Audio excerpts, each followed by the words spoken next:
Morning, we're taking your legal questions. Joining us is KHOU legal analyst and friend of mine, Gerald Treece. How are you, Very Gerald? good friend of mine, and I'm glad we're here. What's our first question, Ron? Okay, let's get to our first one from the land of sugar. I hired a law firm several years ago to handle an automobile accident case. They keep dragging their heels. I think they're doing a terrible job. What can I do? Can I fire them and hire somebody else? But remember, folks, you signed a contract with that firm. Now, maybe you're not too happy with that firm, but you can't get out of the contract unless the law firm is breaching the contract.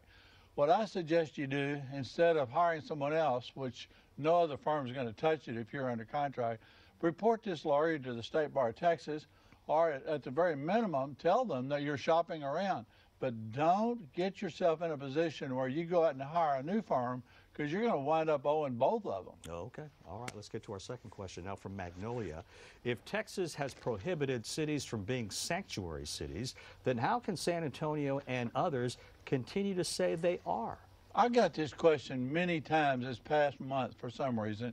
Remember, what's a sanctuary city? Sanctuary city is one where a city says we're passing a law to where illegal or non-documented people can be here, and law enforcement's not going to try to police them up.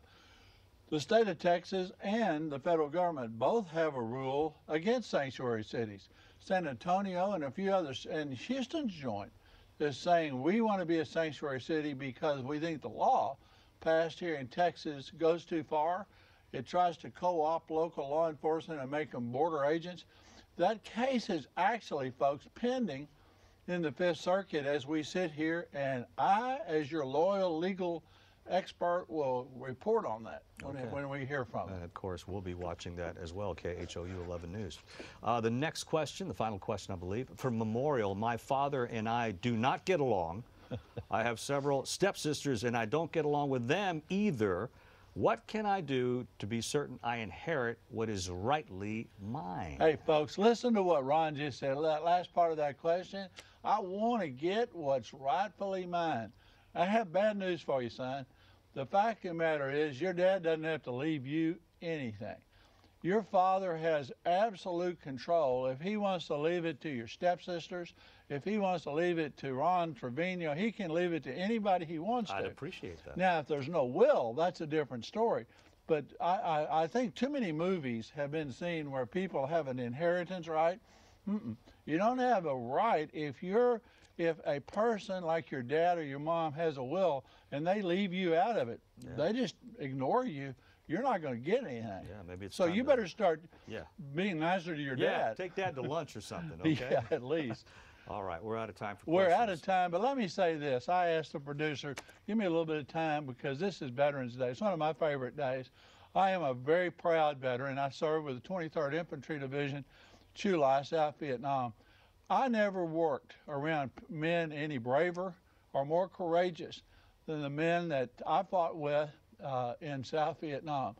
And you know, when I think about all those young men whose names are on the wall in Washington, I remember that there were the lost poets, the lost engineers, the lost teachers, the lost doctors. And I'm just wanting to remember those people and remember all those folks. If in your family you have a father or grandfather or uncle who's a veteran, if they're not with us anymore, tell the stories of those people to your family. Let's keep these folks alive because they fought for us and they paid ultimate prices, some of them. And so the ones that came home, as Ron and I were talking about, many of my colleagues from Vietnam that came home suffered greatly. We didn't even know we were still suffering. Right. Happy Veterans Day out there, my co-veterans. Yeah, and all those in my family as well, and your family too. Indeed. Thank you so much, Gerald Treece. Now, if you'd like to have a legal question answered by Gerald Treece, just email him right there at the email you see right there on your screen. Okay, 8:20.